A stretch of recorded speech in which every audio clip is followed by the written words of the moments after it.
Selamat pagi anak-anak sekalian. Kembali kita akan merenungkan firman Tuhan pagi hari ini. Biarlah Tuhan melalui Roh Kudus-Nya memberikan kita pengertian untuk dapat memahami kebenaran firman Tuhan. Kita akan berdoa bersama-sama. Kami bersyukur Tuhan, berterima kasih untuk hari ini, untuk kesempatan kami boleh datang kepadamu, untuk kesempatan kami boleh lagi mendengarkan kebenaran firman-Mu ya Tuhan. Biarlah firman-Mu boleh menolong seluruh kehidupan kami dan membawa kami kepada jalan-jalan dan kebenaran-Mu. Di dalam nama Yesus Kristus dan di dalam persekutuan Allah Roh Kudus, Roh yang suci, kami berdoa. Haleluya. Amin. Renungan pagi hari ini Bu Evi ambil dari Pengkhotbah. Kalian sudah tahu ya siapa penulis dari kitab Pengkhotbah ini. Pengkhotbah ditulis oleh seorang nabi, ya, Nabi Salomo. Ya, kalau tulisannya di dalam kitab suci itu adalah kitab Amsal. Ya, dan dia juga menuliskan yang namanya Pengkhotbah. Dia menuliskan bahwa kitab Pengkhotbah ini mengisahkan, menceritakan seluruh isi kehidupan manusia, ya, warna-warni kehidupan manusia. Dan saat ini Bu Evi akan mengajak kalian untuk membaca di dalam Pengkhotbah 11 ayat 9 sampai ayat yang ke-10. Mungkin kalian sudah sering mendengar ayat ini ya, mungkin ketika di ibadah remaja, ibadah pemuda, atau persekutuan-persekutuan remaja dan pemuda lainnya. Nasihat bagi pemuda-pemudi. Bersukarialah, hai pemuda, dalam kemudaanmu. Biarlah hatimu bersuka pada masa mudamu, dan turutilah keinginan hatimu dan pandangan matamu. Tetapi ketahuilah bahwa karena segala hal ini engkau akan membawa engkau ke pengadilan. Ayat 10. Buanglah kesedihan dari hatimu dan jauhkanlah penderitaan dari tubuhmu, karena kemudaan dan fajar hidup adalah kesia-siaan. Dari apa yang dituliskan Pengkhotbah ini, sepertinya Pengkhotbah memberi kesempatan yang begitu luas, gitu ya, untuk para pemuda mengeksplor diri mereka, para pemuda untuk menikmati masa muda mereka. Udahlah, terserah kamu, gitu. Kamu apa, gitu ya. Biarlah hatimu bersuka pada masa mudamu, karena memang isinya masa muda itu memang bersukaria, bersukacita selalu, gitu ya. Have fun terus, banyak teman, gitu ya. Banyak sekali kegiatan-kegiatan yang begitu banyak pilihannya, gitu ya. Nah, turutilah keinginan hatimu, seperti diberi kebebasan, seperti rasanya tidak ada batasan, tidak ada aturan, gitu ya. Terkesan seperti itu. Tetapi, gitu ya, bahkan apa yang diinginkan matamu oleh para pemuda, turutilah semuanya. Silahkan, gitu ya. Silahkan menuruti pandangan matamu. Tetapi ketahuilah bahwa karena segala hal ini Allah akan membawa engkau kepada pengadilan. Seperti sebuah peringatan untuk berhenti, gitu rasanya. Ketika kita mengingini segala hal, banyak sekali yang masih kita inginkan, hidup yang masih panjang, gitu ya, masih usia SMA, masih luas-luasnya untuk berkarya, usia yang sangat luas dan panjang untuk berkarya, sehingga apa yang kita inginkan, apa yang kita mau, seperti diberi peluang yang begitu tanpa batas, seakan-akan, ya. Nah, kita baca di dalam Ayub pasal 19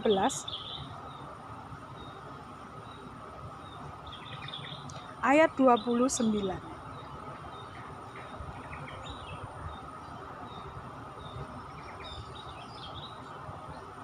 Takutlah kepada pedang, karena kegeraman mendatangkan hukuman pedang, agar kamu tahu bahwa ada pengadilan.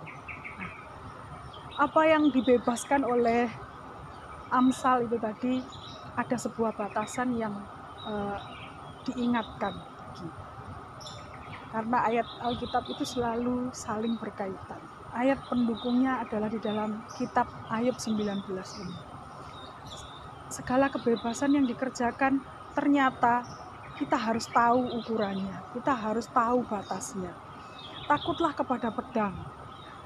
Ketika melakukan segala sesuatu, mungkin ya dalam keinginan tentang makanan, marilah kita taruh gorok gitu ya, istilahnya gorok di leher kita gitu ya, sehingga ketika keinginan kepuasan yang membabi buta tentang makanan, apalagi di zaman sekarang ya, makanan itu variannya macam-macam, bukan berarti nanti yang sekolah chef itu tidak boleh berkreasi lagi, bukan, tetapi berbicara tentang kebutuhan yang harus ada batasnya, harus dibatasi gitu. Dan di dalam Pengkhotbah 2 ayat 24, tak ada yang lebih baik bagi manusia daripada makan dan minum dan bersenang-senang dalam jerih payahnya. Aku menyadari bahwa ini pun dari tangan Allah, gitu ya. Dengan kebebasan yang sudah kita kerjakan semua, dengan apa yang kita makan, yang kita nikmati, yang kita minum, gitu ya, dengan minuman yang beraneka macam sekarang ya, bubble atau ya saya menyebutkan hanya satu itu yang mungkin jadi minuman favorit gitu ya, atau minuman soda apapun, atau sekarang kita tahu kafe semuanya buka warung kopi yang saya sebut nama sedikit, sebut merek nggak apa-apa ya, kopi janji jiwa, kopi kenangan, kopi ya bermacam-macam. Itulah kesenangan manusia gitu ya. Batasannya ada di situ, tentang makanan, tentang minuman, tentang bersenang-senang, jalan-jalan kemana kita mau, kemana kita pergi, asalkan dananya cukup gitu ya, kira-kira dalam jerih payahnya ya. Ketika kita mungkin sudah melakukan sesuatu hal, atau mungkin kita sudah belajar dengan baik, orang tua kita memberi hadiah, karena kamu nilai rapotmu kali ini semuanya di atas KKM dan KKM-nya di atas teman-temanmu gitu ya, kita diajak jalan-jalan oleh orang tua gitu ya, dikasih hadiah begitu, atau dijanjikan hadiah-hadiah yang lain. Itulah sebuah kesenangan manusia yang terbayar gitu ya, jerih payahnya, jerih lelahnya. Atau ketika orang-orang yang bekerja akhirnya mendapat gajinya dinikmati dengan makan, dengan minum gitu, sepuasnya hatinya gitu ya. Dan selanjutnya Pengkhotbah 2 ayat 24 berkata, aku menyadari bahwa ini pun dari tangan Allah. Semua yang kita nikmati, semua yang kita rasakan, semua yang bisa kita syukuri, semua yang bisa kita lihat, semuanya itu dari Allah. Demikianlah yang menjadi batas. Bukan berarti kita mau semau-maunya, seenak-enaknya, sesuka-suka hati, tanpa mengingat Tuhan yang memberi kesenangan itu, yang memberi sukacita itu, yang memberi upah dan jerih payah pun itu semuanya dari Tuhan. Dan berikutnya pada Pengkhotbah 3 ayat 17,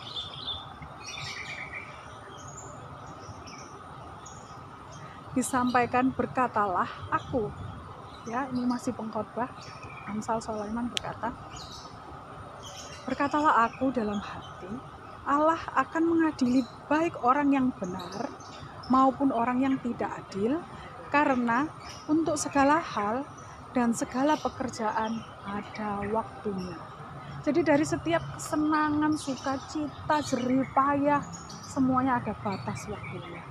Bagaimana kita menikmati di dalamnya, gitu ya.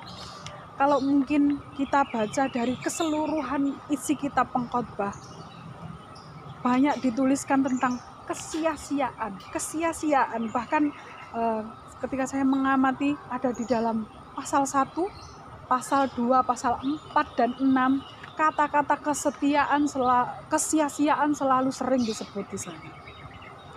Kalau ada sebuah sumber Alkitab yang menuliskan kata sia-sia itu sampai ditulis 37 kali dari semua pasal yang tertulis dalam kitab pengkhotbah. Betapa menggambarkan apa yang semuanya dikerjakan itu sia-sia sebenarnya. Ketika kita mengerjakannya bukan dengan restu Allah, gitu ya. Bukan dengan memandang atau mengarahkan hati sepenuhnya kepada Tuhan. Dan masa muda yang begitu pendek, gitu ya. Kalau saya menghitung masa muda itu hanya pendek saja menurut saya, gitu ya. Dari usia SMP mungkin sampai usia 30 tahun hanya berkisar 15 tahun saja ya, tidak sampai, gitu ya. Dari sekalian sekolah SD sampai SMP dan SMA hanya 12 tahun. Begitu singkatnya masa muda, ditambah kuliah mungkin 4-5 tahun. Tidak panjang masa muda itu. Tetapi alangkah bijaknya jika kita melihat di dalam ayat yang berikutnya, yaitu Pengkhotbah 9 ayat yang ke-10.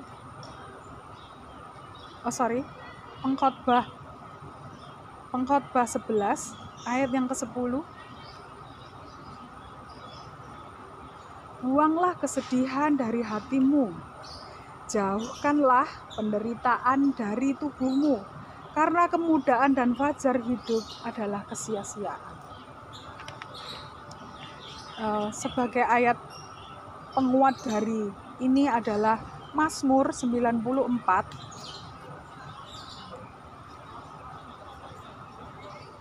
ayat 19.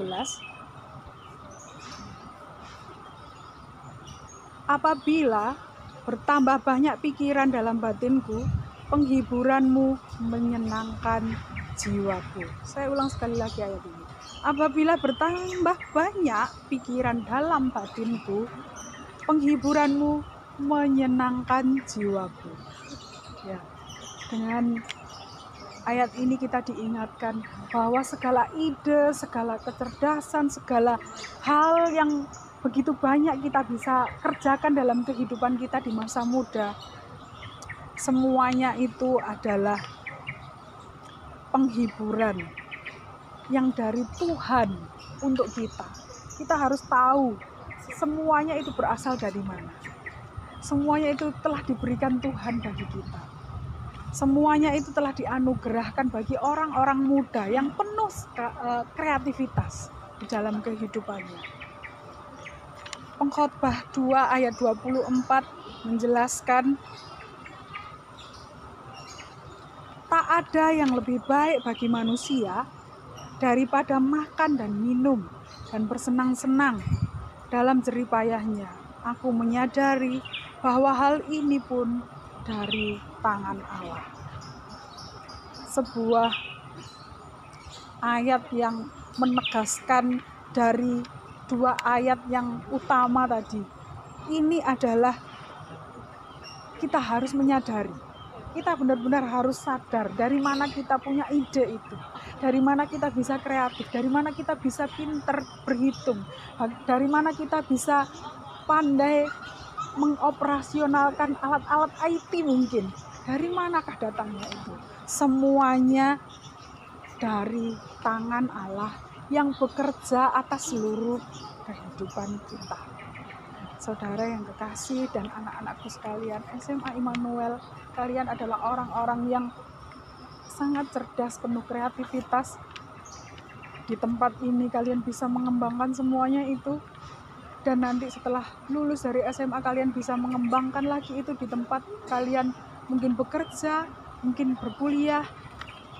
Sangat begitu banyak waktu, namun di hadapan Tuhan semuanya itu pendek. Dan akhir dari perenungan ini, biarlah kita mau bersikap aktif, mewujudkan iman kita, gitu ya. Mewujudkan apa yang belum bisa kita lihat, apa yang belum bisa kita sadari dan kerjakan dalam kehidupan kita.